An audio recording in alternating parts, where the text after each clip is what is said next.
Hello friends, good evening. आप सभी का स्वागत है हमारे यूट्यूब चैनल सक्सेस पाथ पर। देखिए दोस्तों, आज हम एक संविधान का एक महत्वपूर्ण टॉपिक पंचायती राज व्यवस्था के बारे में बात करेंगे। और मैं आपको बता दूं, आज मेरा जो मेन फोकस है पंचायती राज व्यवस्था में यह है कि पंचायती राज व्यवस्था के जितने भी अनुच्छेद हैं, जो 243 ए से लेकर के 243 ओ तक दिए गए हैं, उनको प्रॉपरली आपको क्या करना है, याद करना है। आपको एक ट्रिक के साथ क्या करना है, याद करना है। तो देखिए दोस्तों, बिना समय गवाए हुए हम इसके ऊपर चर्चा करेंगे। और मैं इस पर पहले से इसीलिए नहीं लिख रहा हूँ कि जिससे कि आप ये बात समझें कि कितना ज़्यादा इजी है, कितना ज़्यादा टफ है, इस बात को आप खुद समझें। तो देखिए आप, जैसे हम 243 के बारे में बात कर लेते हैं, तो एक थोड़ा सा हिंट करते हैं, ऐसे लिखते हैं जैसे 243, ठीक है। तो 243 ए, 243 बी, 243 सी, क्योंकि 243 ओ तक है ये, ठीक है। 243 डी, 243 ई, 243 ई के बाद एफ, 243 जी, यहाँ तक लिख लेते हैं। अब देखिए, इसको हम यहीं की है ट्रिक के साथ समझेंगे। मैं चाहता तो इसको लिख के भी लेके आ सकता था, लेकिन मैं चाहता हूं कि आप भी इस बात को समझें कि ये कितना ज़्यादा इजी है। तो देखिए 243 में क्या कहा गया है कि 243 में पंचायती राज जो अधिनियम है या पंचायती राज जो व्यवस्था है, उसके बारे में जो भी परिभाषाएं हैं वो यहाँ पर दी गई हैं। मतलब यहाँ क्या दी गई है, परिभाषाएं। जैसे किस बात की परिभाषा, कि जैसे कि जिला क्या है, पंचायत क्या है, ग्राम सभा क्या है, ये सारी जो परिभाषा है इसके अंदर प्रॉपरली दी गई हैं। 243 के अंतर्गत इस बातों को समझाया गया है, ठीक है। उसके बाद देखिए 243 ए, 243 ए से हम यहां लेंगे असेंबली, BLY असेंबली, बी से लेंगे विल्ड, और सी से लेंगे कंस्ट्रक्शन। देखिए दोस्तों, मैं इन्हीं से आपके लिए बना दूंगा, केवल आप मीनिंग समझ लें। ए से असेंबली, बी से बिल्ड करना, और सी से कंस्ट्रक्शन, डी से depressed, DEPRESSED depressed, E for income नहीं, ई फॉर ईयर, और एफ फॉर फेल, और जी फॉर जीनियस। इसको देखिए दोस्तों, यहां से आपको क्लियरली कैसे याद होगा, इस बात को आप समझें। ए फॉर असेंबली, असेंबली से मतलब होता है सभा। किससे मतलब होता है, सभा। अब कौन सी सभा के बारे में बात करेंगे, हम यहाँ पर बात करेंगे ग्राम सभा के बारे में। किसके बारे में बात करेंगे, ग्राम सभा के बारे में। कि मतलब जो भी पंचायतें हैं, पंचायतों के कार्य को करने के लिए क्या होगी, ग्राम सभा होगी। क्योंकि कोई भी जो कार्य होगा वो ग्राम सभा के विदाउट कोई भी पंचायत उस कार्य को नहीं कर सकती। तो ए में क्या दे रखा है, ए फॉर असेंबली मतलब ग्राम सभा। वी फॉर विल्ड मतलब क्या है, हम इस बात को कहेंगे विल्ड मतलब गठन करना। इस बात को हम समझें कि पंचायतों का गठन। बी फॉर विल्ड मतलब बनाना या हम कहेंगे गठन करना। तो इसको हम देखें तो क्या लिखा हुआ है, पंचायतों का गठन करना, पंचायतों का गठन करना। इस बात को समझें, गठन करना, कैसे गठन करना है पंचायतों का, इस बात को आप प्रॉपर्ली समझें। बहुत से लोग इस बात को समझ नहीं पाते। गठन से मतलब यह, देखिए 3 तरह का पंचायत का स्तर दे रखा है। जैसे कि एक आपकी तो ग्राम पंचायत होती है, ये आपको पता है। ये एक आपकी क्या है, ब्लॉक लेवल पर होती है, जिसे आप पंचायत समिति बोलते हैं। क्या बोलते हैं, पंचायत समिति बोलते हैं, ठीक है। और तीसरे नंबर पर होती है आपकी जिला पंचायत बोले, या इसको हम जिला परिषद बोलते हैं। क्या बोलते हैं, जिला परिषद इसको हम बोलते हैं। तो इसमें यह बताया गया है कि पंचायतों का गठन इस तरीके से होगा कि ग्राम पंचायत होगी, ग्राम पंचायत के बाद पंचायत समितियां होंगी, पंचायत समिति के बाद क्या होगा, जिला परिषद होगा। एक चीज यहाँ जो संविधान के अनुच्छेद 243 बी में डिटेल्ड में लिखी गई है, वो ये है कि यदि कहीं पर 20 लाख से कम की संख्या है, तो इस जो मध्य स्तर वाला सिस्टम है, पंचायत समिति वाला स्तर, इसे आप क्या कर सकते हैं, कट कर सकते हैं। मतलब इस मध्य स्तरीय व्यवस्था को लाने की जरूरत नहीं है यदि किसी एरिया की जो जनसंख्या है वो 20 लाख नहीं होती है तो, ठीक है। तो इसका बी फॉर बिल्ड करना, सी फॉर कंस्ट्रक्शन। कंस्ट्रक्शन मतलब क्या है, कंस्ट्रक्शन मतलब बनाना, या हम इसको कहें कंस्ट्रक्शन माने लिखा हुआ है पंचायतों की संरचना। पंचायतों की संरचना क्या करना, संरचना। संरचना से मतलब ये है कि इसमें कैसी संरचना होगी कंस्ट्रक्शन में, जैसे कि बाढ़ है, बाढ़ होंगी, वार्डों से मिलकर के क्या बनेगा, जैसे वार्ड से वार्ड पंचायत, वार्ड पंच बनते हैं, वार्ड पंचों से मिलकर के क्या बनता है, एक सरपंच का चुनाव होता है, ये आपको पता होगा, ठीक है।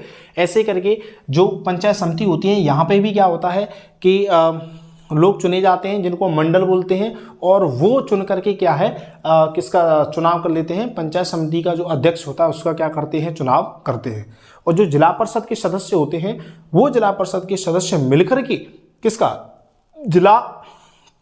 जिला प्रमुख का क्या करते हैं, चुनाव करते हैं। तो इसमें जो बात जो बताई गई वो ये है कि पंचायतों की संरचना किस तरीके से होती है, कोई निचले स्तर से लेकर के अपर स्तर तक इस तरीके से ये संरचना जाती है, इसके बारे में इसको आपको बताया गया है। देखिए डी फॉर मैंने लिखा है, डी फॉर डिप्रेस्ड, ये शब्द आपको याद रखना है। डिप्रेस्ड का मतलब है, जैसे कि डिप्रेस्ड मतलब कोई व्यक्ति दबा हुआ है, डिप्रेस्ड है, डिप्रेस्ड मतलब परेशान है, ठीक है। तो हम इस बात को कैसे समझेंगे कि कुछ हमारे जो समाज है उसमें कुछ ऐसे वर्ग हैं जो थोड़े से डिप्रेस्ड हैं या थोड़े से परेशान हैं, या उनकी प्रॉपर देखा जाए तो अभी आज की तारीख में जो गवर्नमेंट चाहती है उसके अकॉर्डिंग उनकी व्यवस्था नहीं है। जैसे SC हुआ, ST हुआ, महिला हुई, इनके लिए आरक्षण की व्यवस्था की गई है। क्या की गई है, आरक्षण की व्यवस्था।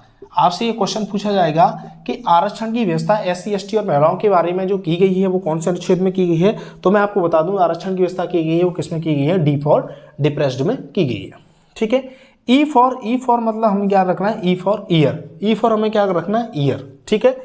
ईयर आप देखो ये ई AR वाला नया याद करके आप YER वाला याद रखें। ईयर मतलब, ईयर से मतलब रहेगा, ईयर मतलब वर्ष, और वर्ष से लेना है या कार्यकाल, क्या लेना है, कार्यकाल। तो इनमें ग्राम पंचायत का कार्यकाल और पंचायत समिति का कार्यकाल और जिला परिषद का कार्यकाल, इन तीनों के कार्यकाल के बारे में क्या की गई है, चर्चा की गई है और कार्यकाल को बताया गया। और आपको पता होगा 5 ईयर का इनका क्या होता है, कार्यकाल होता है, ठीक है।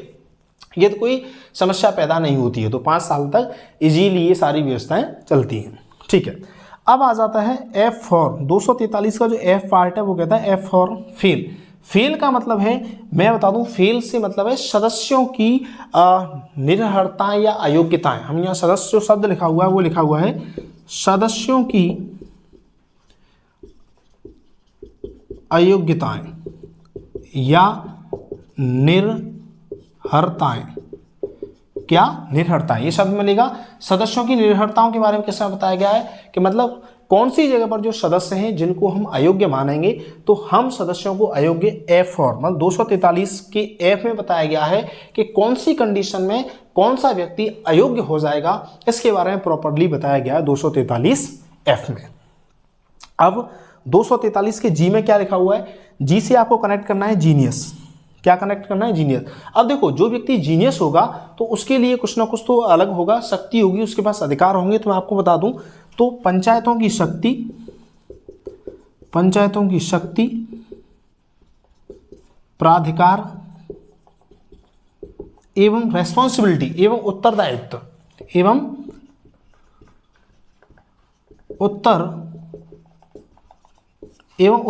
के बारे में जो बात की गई है वो किस में की गई है, 243 जी में की गई है, ठीक है। जी के बाद आपको क्या करना है, जी के बाद H, 243 H।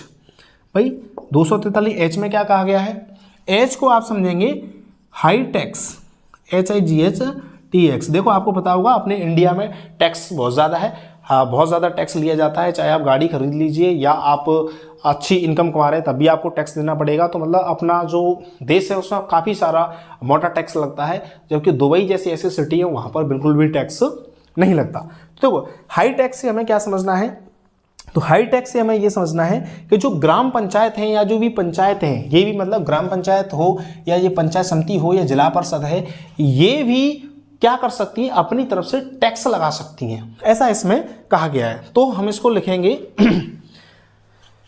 पंचायतों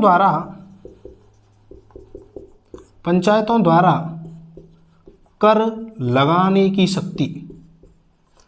भाई पंचायत भी क्या लगा सकती है, पंचायत भी टैक्स लगा सकती है, पंचायत के पास अधिकार होता है, ऐसा इसके बारे में बताया गया है, ठीक है। 243 S। देखो आगे देखें ABCDEFGH I। 243 I क्या कहता है, I फॉर मैंने याद कर रखा है, I फॉर इनकम। देखो इनकम का मतलब है, इनकम मतलब पैसा, बिल्कुल समझ, पैसे के बारे में बात हो रही है, तो पैसे के बारे में बात हो रही है तो मतलब वित्त आयोग, कौन सा आयोग? वित्त आयोग। जो राज्य का वित्त आयोग है, मतलब किस जो स्टेट फाइनेंस कमीशन है वो कौन, मतलब पंचायती राज के लिए कितना पैसा दिया जाएगा, पंचायत समितियों को कितना पैसा देना है, जिला परिषद को कितना पैसा देना है, ये सारा जो सिस्टम है वो कौन करेगा? वित्त आयोग इस काम को करेगा। तो ठीक है, अब देखिए 243 का जो जे है वो क्या कहता है? देखो जे का मतलब जे फॉर जांच करना, क्या करना है इसकी हिंट बता दूं मैं, जे फॉर जांच करना, क्या करना? जांच करना। तो जांच किस बात की करेगा? ठीक है, तो इसके बारे में आपको बता दूं, जांच करने मतलब जो पंचायतों की लेखाओं की संपरीक्षा, क्या है यहां जो शब्द आएगा वो आएगा पंचायतों की लेखाओं की संपरीक्षा। इस बात को आप समझें कि जो भी पंचायत होगी, ग्राम पंचायत होगी या जिला पंचायत होगी या जो मध्य स्तर की पंचायत है, उनके लिए क्या है, यदि वो कोई गड़बड़ करें या घोटाला करें या गड़बड़ घोटाला नहीं भी करें, तब भी उनके द्वारा जो भी लेख हैं उनकी क्या होगी? उनकी जांच होगी। उनकी क्या होगी? जांच होगी। और उनकी जो भी उन्होंने पैसा खर्च किया उसकी क्या होगी? जांच होगी। और इसको जो काम करता है वो करता है कैग करता है। क्या करेगा? कैग, कंट्रोलर एंड यूनिट जो होती है, इसको क्या करती है? वो जांच करती है। ठीक है, कैग इस मामले को जो देखता है वो कौन देखता है? कैग देखता है। अब 243 के क्या कहता है? के को देखिए आपने कैसे, मैंने याद कर रहा है के फॉर, मैंने याद रखा है किल। के फॉर क्या है? किल। अब जो किल माने क्या है? मारना। देखियो एक ऐसी चीज है जो मैं बता दूं, चाहे पंचायती राज हो या मध्य स्तर का पंचायत हो या जिला लेवल का पंचायत हो, यदि कोई चुनाव को लड़ने के लिए बैठ गया तो ये ध्यान रखना भाई साहब, उसमें कुछ भी हो सकता है, मतलब उसके मरने जैसी हालत हो जाती है। पहले तो जनता के हाथ पैर जोर जोर के मर जाता है वो आदमी कि भाई मुझे वोट दे दो, वोट दे दो, मैं आपके गांव में ये डेवलपमेंट मैं करा दूंगा, मैं आपके क्षेत्र में ये डेवलपमेंट करा दूंगा। फिर भी देखिए गांव वाले इतने ज़्यादा, आपको पता है किस तरीके के होते हैं, हो सके तो आपके लिए पॉजिटिव हो जाए। अब देखो 10 लोग खड़े हैं तो ऐसा तो हो नहीं सकता है 10 के 10 के लिए पॉजिटिव होंगे, उसमें से 9 को तो हारना पड़ेगा, एक को ही क्या मिलेगी? जीत मिलेगी। तो ये ध्यान रखना, के फॉर किल। किल का मतलब है, किल का मतलब मारना या मरना। भैया यहां जो इलेक्शन लड़ने का काम है ना, ये मान लो मरने मारने जैसा है, यहां पे बहुत ही ज्यादा दिक्कत होती है, इसको समझना है। के फॉर मरने मारने जैसा सिस्टम हो जाता है। तो मरने मारने जैसा सिस्टम कहां हो जाता है? इलेक्शन लड़ने में। तो मैं आपको बताता हूं, निर्वाचन आयोग या चुनाव के बारे में जो बात की गई है, इलेक्शन के बारे में बात की गई, वो किसमें की गई है? के फॉर किल में की गई है। ठीक है, अब देखो एल फॉर है, कुछ ट्रिक्स हिंदी में लेंगे हम 2-3। एल फॉर है मतलब लागू करना, क्या करना? लागू करना। एम फॉर है मतलब मना करना, किस बात को लागू करना है, किस बात को मना करना है, ये मैं समझा दूंगा। एन फॉर का है निरंतर बने रहना, निरंतर बने रहना। और ओ का मतलब है ऑब्जेक्शन। ओ का मतलब क्या है? ऑब्जेक्शन। देखो एल फॉर मैं बता रहा हूं लागू करना, तो संविधान का अनुच्छेद 243 एल क्या कहता है कि लागू करना। लागू मत करना मतलब जो पंचायती राज व्यवस्था है, जो आपकी जो पंचायती राज व्यवस्था है वो संघ राज्य क्षेत्रों पर भी क्या रहेगी? होगी, लागू होगी। किसमें? संघ राज्य क्षेत्रों पर क्या रहेगी? लागू। संघ राज्य क्षेत्रों पर भी क्या होगी? ये लागू होगी। संघ राज्य क्षेत्रों में भी ये क्या होगी? लागू होगी। ठीक है, अब है 243 एम मतलब मना करना। अब देखो यहां तो क्या गया, संघ राज्य क्षेत्रों में क्या हो जाएगी? लागू हो जाएगी। लेकिन कहीं क्या हो रहा है? मना हो रहा है। कहीं ये मना भी है, मतलब पंचायती राज जो व्यवस्था है इसके बारे में क्या की गई है? मना की गई कि मैं कुछ जगह ऐसी होंगी वहां पंचायती राज व्यवस्था लागू नहीं होगी। जैसे मैं आपको बता दूं, हमारे जो पूर्वोत्तर के राज्य हैं, पूर्वोत्तर के राज्य जैसे मेघालय, मणिपुर, इधर के बारे में बात करें तो वहां पर पंचायती राज व्यवस्था को ना मान करके वहां का अलग पंचायत चलता है ना। तो उसके पंचायत के अकॉर्डिंग आपको समझना है कि वो वहां के पंचायत के अकॉर्डिंग चलेंगे। यहाँ के पंचायत के बारे में क्या कर दी गई? मना कर दी गई है। ठीक है, अब है 243 एन फॉर मैं कह रहा हूं निरंतर बने रहना। निरंतर बने रहने से मतलब है कि जो अनुच्छेद कहें या जो भी विधियां थी, जैसे मैं आपको बताएं पंचायतों का निरंतर बने रहना, इस बात को समझें। पंचायतों एवं विधियों का निरंतर बने रहना, या आप इसको ये रख लें, पंचायतों का निरंतर परिचालन। कहने का मतलब है जो अपना अनुच्छेद ये 243 है, या आपको पता होगा ये भारतीय संविधान के अनुच्छेद 1992 में संशोधन हुआ था, 73वां संविधान संशोधन। 73वें संविधान संशोधन के बाद इसको क्या कर दिया गया, पंचायत राज व्यवस्था को क्या है, लागू कर दिया गया। बट लेकिन इसमें यह है कि माना कि कोई ऐसी मिस्टेक्स होती है, यदि कोई मिस्टेक हो रही है तो क्या होगा कि कुछ ऐसे नियम जिनसे जो पंचायतों पर बहुत 73वें संविधान संशोधन लागू होने से पहले से चल रहे थे और उनका आज की तारीख में कोई गलत इफेक्ट नहीं पड़ रहा है, तो वो क्या रहेंगे, लागू रहेंगे ही रहेंगे। इस बात को समझ लें। मतलब भाई जो 73वां संविधान संशोधन हुआ है, इससे पहले भी पंचायत व्यवस्था तो चली रही थी, तो वो क्या है, उनके जो कुछ कंसेप्ट हैं, बेसिक जो विधियां हैं, वो क्या है, मूल रूप से बनी रहेंगी, उनमें आपको चेंजिंग नहीं करनी है। ठीक है। अब देखो O for objection. O for objection से आपको क्या समझना है, मतलब ऑब्जेक्शन मतलब हम ऑब्जेक्शन नहीं कर सकते। कौन ऑब्जेक्शन नहीं कर सकता, तो देखो बताया गया है कि जो शुद्ध जो भाषा लिखी हुई है उसको मैं आपको बता रहा हूं कि निर्वाचन के मामले